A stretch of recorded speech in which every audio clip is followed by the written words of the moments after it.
Yasmina Almosawi, they've got to have us, various panoramas, the Charlotte Show, and mine's gone blank. Why do men earn more than women? Best piece of advice I ever received was, no matter what happens, everything works out in the end. It might not be how you expected it, or might not be how you wanted it to be, but it works out, and you need to just go for it. Like, if people tell you that you can't do something, that's all the more reason to prove them wrong. Can I swear? Oh, fuck yeah. Well, fuck them. Just go for it. Just go for it.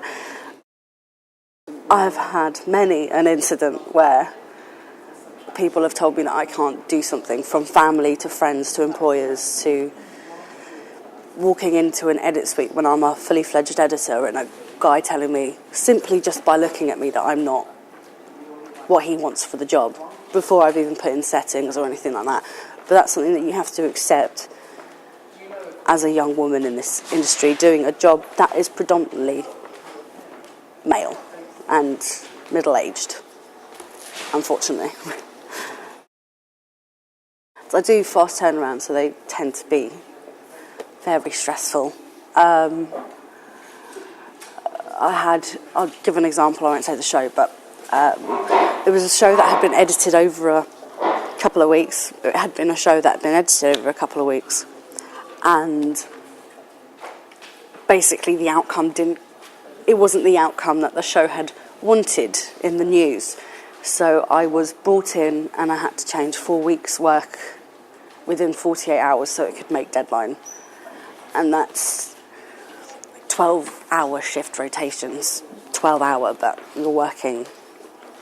It's like a well-oiled machine, let's say. When you have that much work and that little time, you can't really let kind of emotions or tiredness or all those kind of things get to you.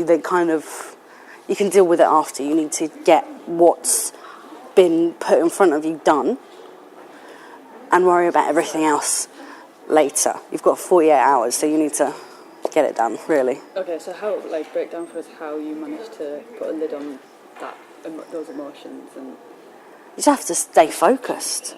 You just have to stay focused, because at the end of the day, I always think all the people that have been part of the production, from production managers, coordinators, runners, cameramen, audio guys, directors, drivers, all these people and all the money that's gone into it, it's at that stage it's on your head.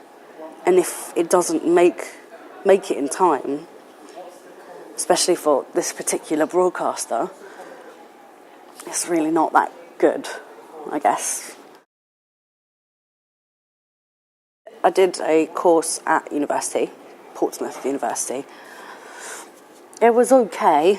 It wasn't great. The only thing that was kind of good is that we learned how to use Avid, and that, as an editor, for me, that was invaluable.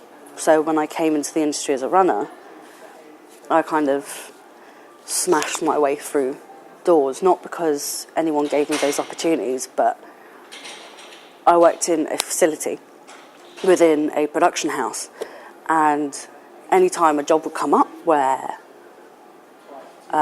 there wasn't enough people who could do it, I'd just be like, I know how to do it. And I was lucky enough that I had that, so I could jump in and be like, I can do that.